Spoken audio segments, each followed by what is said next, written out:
Assalamualaikum, salam sejahtera. Anda sedang menonton Agenda Awani. Agenda Awani pada malam ini kita akan terus memberi tumpuan untuk melihat kepada menjelang pembentangan bajet 2023 yang akan dibentangkan pada 7 Oktober ini, dan sudah tentu apabila bercakap tentang bajet atau pembelanjawan 2023, tumpuan kerajaan adalah untuk melihat kepada pemulihan ekonomi. Ini apa yang disebutkan oleh Menteri di Jabatan Perdana Menteri Ekonomi Datuk Seri Mustafa Mohamed, yang mana mengatakan sebelum ini tumpuan diberikan khususnya kepada sektor kesihatan, dan apabila hampir selesainya pandemik COVID-19, tumpuan menjurus kepada pemulihan ekonomi.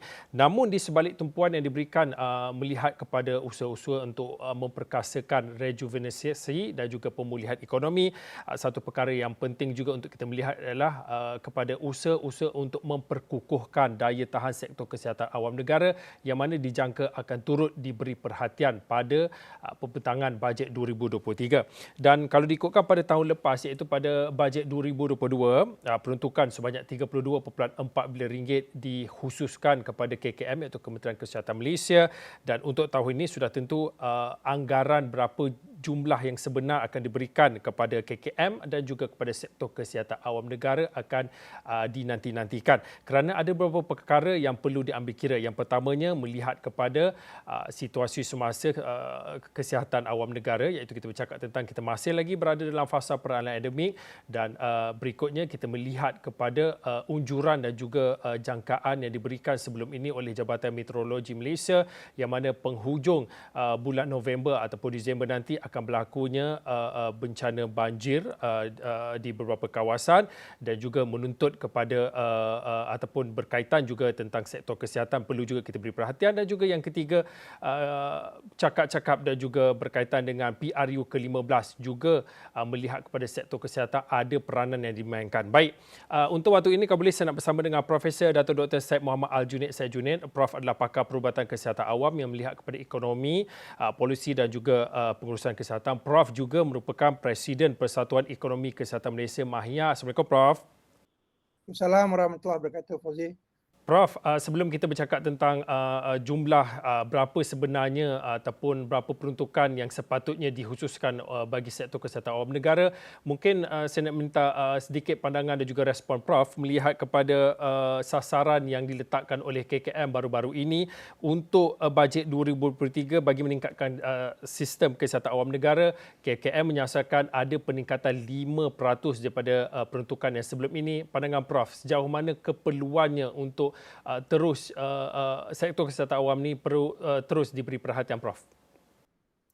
Kalau kita lihat apa yang dirancangkan oleh kementerian melalui pengumuman yang dibuat oleh Menteri Kesihatan yang berhormat Khairi Jamaluddin tentang cadangan untuk secara gradual ya meningkatkan peruntukan Kementerian Kesihatan daripada 2.1%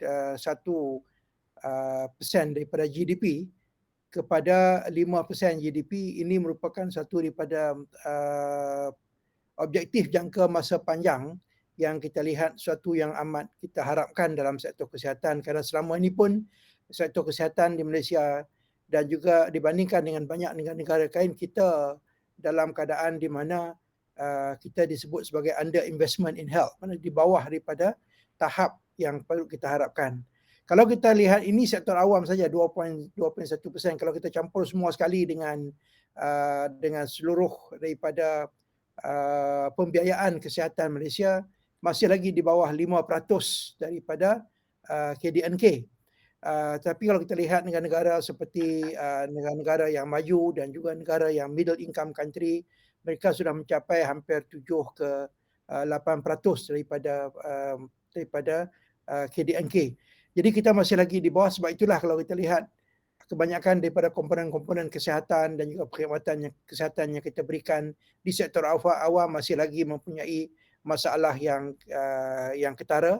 Salah satunya adalah ketidakupayaan kita untuk menyerap kaki tangan kesihatan yang telah terlatih seperti doktor-doktor dan sebagainya dengan sebanyak mungkin dalam perkhidmatan kesihatan, sehingga menyebabkan perkhidmatan kesihatan yang terjejas, dan juga ramai daripada doktor-doktor kita tidak mendapat kedudukan atau tidak mendapat peluang untuk bekerja dan berkhidmat dengan masyarakat. Jadi ini merupakan satu waktu yang suatu cadangan yang baik, tetapi ia memerlukan sumber kewangan yang besar. Kalau kita lihat sekarang ni Kementerian Kesihatan kalau 2% daripada KDNK kita mendapat peruntukan sekitar lebih kurang dalam 30 ke 35 bilion setahun. Kalau kita nak meningkatkan kepada 5%, maknanya kita kena double daripada apa yang kita dapat sekarang sehingga mungkin 50 bilion setahun. Jadi persoalan yang harus kita cuba dapatkan, adakah kita mampu mendapatkan sumber yang banyak itu dalam waktu yang singkat. Jadi seperti mana yang dibincangkan dan juga maklumat yang diberikan oleh YB Menteri hari itu, saya dipahamkan bahawa ini merupakan satu cadangan jangka masa panjang, mungkin dalam tempoh 5 ke 10 tahun mungkin baru kita boleh mencapai tahap tersebut. Kalau tidak, susah untuk kita mendapatkan sumber sekali ganda daripada apa yang ada sekarang ini. Jadi Malaysia masih lagi menggunakan sistem pencukaian sebagai sumber utama, sumber utama kepada sistem pembiayaan kesihatan kita. Jadi adalah sukar untuk kita meningkatkan cukai dengan cepat. Ini akan membebankan rakyat kalau kita tingkatkan untuk kesihatan sahaja. Jadi ini merupakan satu perkara yang harus kita fikirkan. Banyak lagi idea-idea bagaimana kita mendapatkan sumber-sumber tambahan, dan saya rasa ini akan dirancang oleh kerajaan dan juga oleh pihak yang terlibat dalam menggubal polisi kesihatan di negara kita dalam tempoh yang terdekat ini. Prof tadi mengatakan kalau berdasarkan amalan dan juga perbandingan peruntukan yang dilakukan oleh negara yang lebih maju, nyatanya negara kita adalah jauh berbeza, hanya tak sampai pun 5% diperuntukkan daripada KDNK. Mungkin pada waktu ini Prof, kalau boleh saya nak kaitkan dengan pengumuman ataupun yang disebutkan oleh Yang Berhormat Menteri Kesihatan baru-baru ini berkaitan dengan 6 inisiatif baru yang dipohon kepada Menteri Kewangan untuk dipertimbangkan, antaranya melihat kepada inisiatif seperti pengukuhan program healthcare dan wellness, penambahbaikan dan baik pulih fasiliti kesihatan, meningkatkan keberkesanan rawatan kesihatan, pergantian aset perubatan yang kritikal, pendigitan perkhidmatan kesihatan dan juga penghargaan anggota kesihatan. Mungkin pada waktu ini melihat kepada inisiatif-inisiatif yang disebutkan oleh Menteri Kesihatan ini dengan mengambil kira poket ataupun kantung ekonomi semasa negara, bagaimana dan di mana letaknya rasional dan juga relevannya permintaan dan juga permohonan seperti ini, Prof? Kalau kita lihat apa yang diumumkan bahawa ada 6 komponen daripada permintaan tersebut yang melibatkan hampir 3.4 bilion. Sebahagian besarnya pertama sekali tertumpu kepada tiga komponen utama. Pertama sekali adalah kita lihat 738 bilion dipohon untuk aktiviti-aktiviti wellness ataupun kesejahteraan, dan juga ini melibatkan kepada kesihatan preventif.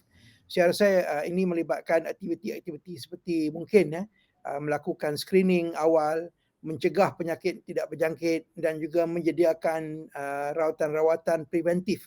Ini merupakan langkah yang amat baik dan amat kita tunggu, kerana negara kita seperti mana yang berlaku sekarang dan juga kepada beberapa tahun yang lepas ini, kita masih lagi bergelut dengan masalah chronic non-communicable disease, penyakit tidak berjangkit.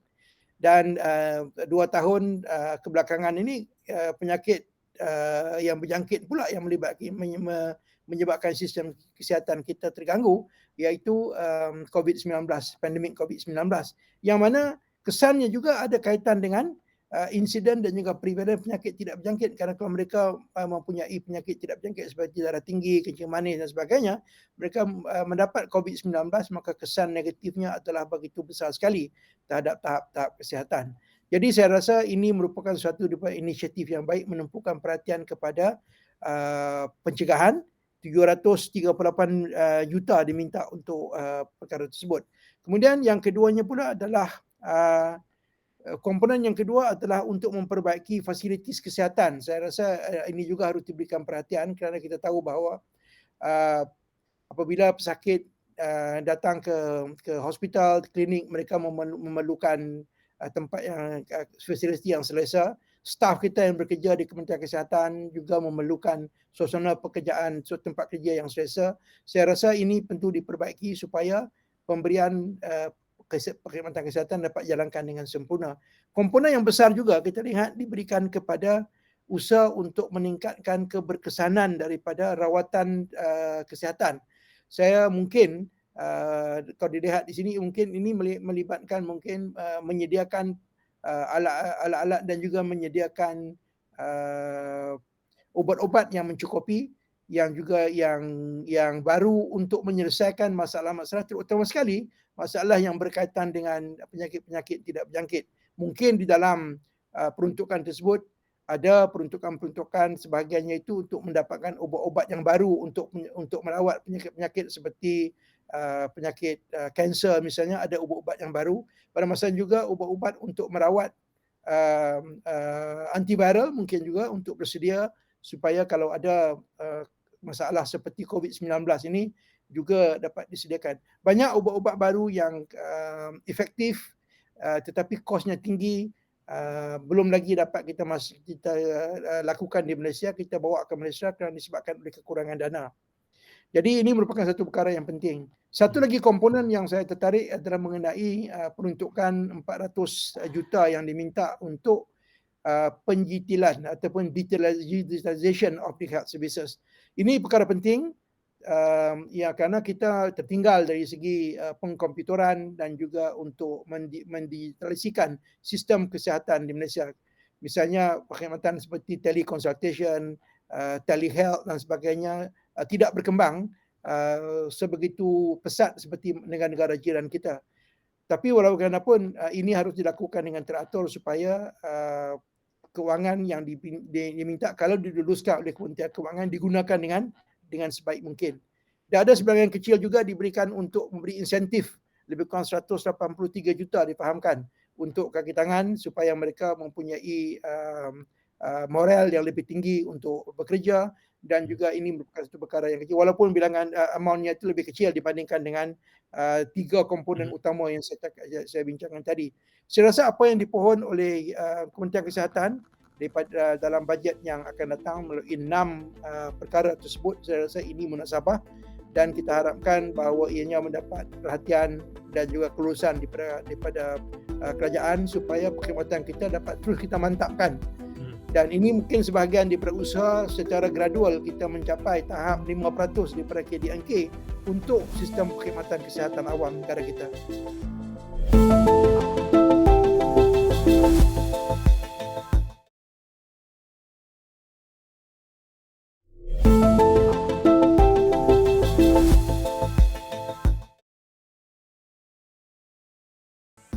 Prof, hakikatnya apabila kita bercakap tentang sektor kesihatan awam negara ini, suka ataupun tidak, ataupun mungkin ada yang sudah pun menerima realitinya, kita hidup bersama dengan COVID-19 dan mungkin ada segelintir yang mungkin buat-buat lupa yang bahawasanya COVID-19 itu masih lagi berada dalam komuniti. Mungkin pada waktu ini, selain pada kita bercakap tentang pandemik COVID-19, satu perkara yang pasti kita juga berdepan dengan kemungkinan akan ada ancaman kesihatan awam yang baharu. Mungkin berkaitan dengan cacar monyet itu belum lagi ada dalam kalangan komuniti ataupun masyarakat Malaysia, tetapi kita bercakap tentang iktibar pandemik COVID-19 dan juga kita bercakap berdepan dengan ancaman kesihatan baru. Apa yang perlu dilakukan dan apa yang perlu diberi perhatian apabila kita cakap tentang melindungi ataupun membina daya tahan kesihatan awam negara berkaitan dengan berdepan dengan ancaman kesihatan awam baru, Prof. Jadi saya rasa kedua-dua pihak, kerajaan dan juga masyarakat harus membuat persediaan. Kita tidak tahu apa akan berlaku pada masa hadapan. Ini ada uniknya dalam sistem kesihatan di mana-mana negara pun. Kita tidak tahu dalam masa terdekat ini apakah akan berlaku pandemik di penyakit-penyakit yang lain. Kerana perubahan persekitaran, perubahan tingkah laku manusia berubah dari masa ke semasa, dan ini kadang-kadang boleh menyebabkan ahli masyarakat rentan kepada penyakit-penyakit yang baru ya. Dan pada masa yang sama pula apabila mereka mengalami masalah yang berkaitan dengan penyakit-penyakit kronik, mereka lebih rentan untuk mendapat infeksi-infeksi daripada bakteria ataupun virus-virus yang baru. Jadi ahli masyarakat pertama sekali harus bersedia dan mereka harus menyiapkan diri supaya membuka minda apabila berlaku sesuatu kejadian yang melibatkan infeksi dalam masyarakat. Mereka harus menerima saranan-saranan dan juga perkara-perkara yang tindakan-tindakan yang disiapkan oleh kerajaan. Kerana kalau kita lihat dulu apa yang kita belajar daripada COVID-19, kita berkelut dengan masyarakat yang menerima maklumat yang palsu sehingga menyebabkan proses untuk memberikan vaksinasi COVID-19 itu terganggu dan kita mengambil terpaksa menyediakan waktu yang panjang dan juga melibatkan staf untuk memberikan pendidikan kesihatan kepada ahli masyarakat supaya dapat menerima vaksin tersebut. Sampai sekarang pun masih lagi ada golongan anti vaksin yang mana memberikan maklumat-maklumat yang palsu kepada ahli masyarakat. Jadi saya rasa ahli masyarakat harus juga bersedia dalam perkara tersebut. Yang keduanya di kalangan penggubal polisi dan juga Kementerian Kesihatan, kita harus membuat persediaan ke arah disaster management. Jadi pada masa depan pengurusan disaster management itu pengurusan aspek-aspek malapetaka yang mungkin kita akan hadapi dari segi infeksi dan juga status yang mengganggu status kesihatan. Kita bersedia staf untuk menjalankan aktiviti-aktiviti persediaan yang harus dihantar untuk diberikan latihan. Kita tidak mahu lagi apa yang berlaku dalam COVID-19. Banyak staf kita tidak terlatih dalam mengawal pandemik. Mungkin disebabkan oleh perkara ini berlaku dalam skala yang besar. Jadi saya rasa persediaan dari segi rancangan jangka pendek dan jangka panjang untuk mengalami masalah-masalah seperti ini harus disiapkan. Dan ini memerlukan bajet dan saya rasa bajet perkara ini perlu dimasukkan di dalam komponen bajet yang dipohon oleh Kementerian Kesihatan kepada kerajaan nanti. Prof, kita nak bergerak ke arah gaya hidup sihat selain daripada kita melihat ataupun kita bercakap tentang sektor kesihatan awam negara. Tadi Prof ada bercakap sebelum pandemik kita juga memberi tumpuan kepada usaha-usaha untuk melihat kepada penyakit bukan penyakit tidak berjangkit, tetapi dengan adanya pandemik COVID-19 alihan ataupun tumpuannya juga beralih. Tapi untuk waktu ini bagaimana Prof melihat ke arah gaya hidup sihat, perlunya penambahan peruntukan yang khas termasuklah bagi penyakit bukan berjangkit dan juga kita melihat kepada tempoh pandemik 2-3 tahun yang lalu, kita bercakap tentang isu berkaitan dengan kesihatan mental. Bagaimana Prof melihat peruntukan yang munasabah perlu diberikan khasnya untuk penyakit bukan berjangkit dan juga isu-isu berkaitan dengan kesihatan mental ini? Jadi saya rasa peruntukan yang lebih besar harus kita berikan. Sebahagian daripada peruntukan kesihatan yang berkaitan dengan perkhidmatan preventif harus kita tumpukan, harus kita tingkatkan. Pada masa sekarang kalau kita lihat mungkin sekitar 20 ke 30% saja daripada peruntukan keuangan diberikan ataupun diperuntukkan untuk kesihatan pencegahan. Termasuklah pencegahan terhadap kesihatan mental dan juga melakukan screening ataupun proses-proses untuk mengenal pasti penyakit-penyakit di peringkat awal. Misalnya screening bagi mencegah penyakit-penyakit kanser, terutama sekali kanser-kanser yang penting di kalangan masyarakat yang mana insidennya dan juga prevalennya meningkat seperti kanser payudara, yang keduanya adalah kanser kolorektal dan juga kanser paru-paru. Yang mana sebahagian besarnya juga seperti kanser paru-paru disebabkan oleh aktiviti merokok Jadi usaha untuk mengurangkan pendedahan dan juga amalan merokok harus dilakukan dan ini memerlukan peruntukan supaya staf kesihatan kita dapat memberikan pendidikan kesihatan dan pada masa yang sama usaha-usaha di luar daripada Kementerian Kesihatan untuk mengawal aktiviti-aktiviti yang tidak sihat ini akan dapat kita lakukan. Jadi betul kesihatan mental harus diberikan perhatian kerana salah satu daripada aspek long COVID ini adalah berkaitan dengan kesihatan mental bagi mereka yang telah pun terdedah kepada COVID-19 dahulu. Jadi aktiviti untuk menjalankan aktiviti pencegahan dan juga tindak susul dalam waktu yang panjang harus kita sediakan dan ini memerlukan perhatian dan juga bantuan keuangan. Saya rasa peruntukan untuk preventif harus ditingkatkan daripada 25% 20 ke 30 lebih, mungkin sekitar 40% daripada bajet yang ada sekarang. Jadi ini akan menyediakan dana yang mencukupi bagi staf kita yang terutama sekali yang mereka bekerja di sektor kesihatan awam yang terlibat dengan pencegahan dapat melakukan aktiviti tersebut dengan lebih berkesan dalam jangka masa yang panjang. Mhm. Prof, alang-alang kita bercakap tentang ke arah gaya hidup yang lebih sihat, sebelum ini telah pun dimaklumkan bahawasanya Malaysia akan menuju ke arah negara menua 2030 dan bercakap tentang negara menua ni, impak negara menua ini merentasi pelbagai sektor dan juga bukan hanya tertumpu kepada aspek kesihatan penjagaan kesihatan sahaja serta kebajikan warga emas, sebaliknya merangkumi pada aspek cabaran dalam kesihatan. Mungkin sedikit pandangan Prof perlunya untuk melihat kepada tumpuan yang perlu diberikan tentang persediaan menuju negara menua 2030 ni, Prof. Ya, apabila kita bercakap tentang penuaan, Malaysia merupakan salah sebuah negara yang tidak lari daripada masalah ini, dan ini merupakan satu fenomena yang dihadapi oleh seluruh negara di dunia. Kalau kita lihat dalam Kementerian Kesihatan dan juga komponen-komponen perkhidmatan perkhidmatan lain, sudah pun ada beberapa polisi yang memberikan tumpuan, memberikan prioriti kepada golongan warga emas ini. Ini harus kita pertingkatkan. Dari aspek kesihatan, golongan penuaan ini ada berkaitan rapat dengan penyakit kronik dan juga penyakit-penyakit tidak berjangkitnya. Jadi kaedah untuk melakukan rawatan awal apabila golongan warga emas ini mendapat penyakit-penyakit tidak berjangkit ini harus kita pertingkatkan. Dan harus juga kita ingat bahawa apabila kita berada dalam golongan warga emas, sumber keuangan adalah terhad dan mereka amat mengharapkan perkhidmatan kesihatan yang disediakan oleh kerajaan.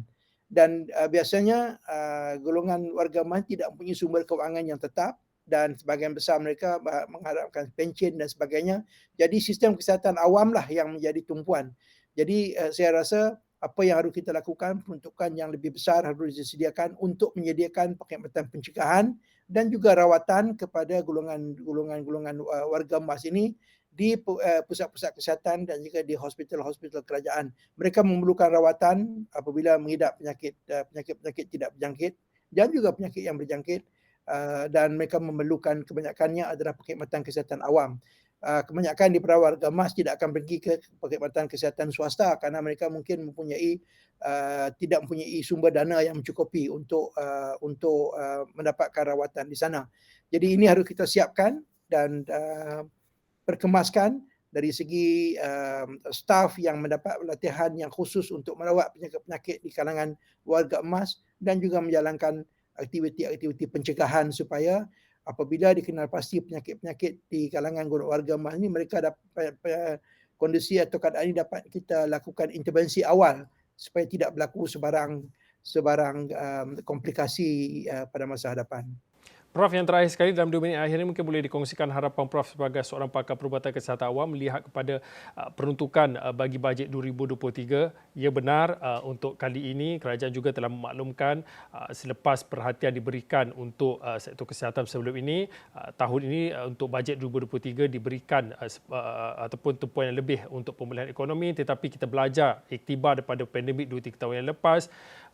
Pandangan Prof, kerana apabila kita bercakap tentang peruntukan tentang sektor kesihatan, bukan hanya tertumpu kepada kesihatan awam negara sahaja, kita bercakap tentang menuju kepada persediaan bencana banjir dan juga persediaan PRU15, ada tumpuan dan juga tuntutan yang melibatkan petugas-petugas daripada sektor kesihatan awam negara. Tapi secara keseluruhannya Prof, kalau boleh disimpulkan harapan Prof menuju kepada bajet 2023 dalam sektor kesihatan awam negara ini. Ya, kalau kita lihat apa yang dirancangkan oleh kerajaan sekarang dalam memperkukuhkan sistem kesihatan negara kita, kalau kita lihat ada kertas putih kesihatan yang sedang dicuba dibangunkan, saya rasa ini merupakan satu inisiatif awal yang dilakukan, iaitu menyediakan dana yang mencukupi untuk sistem kesihatan. Dan saya berharapkan ini merupakan titik tolak ke arah kita menuju ke arah mendapat 5% KDNK yang disumbangkan untuk sistem kesihatan awam.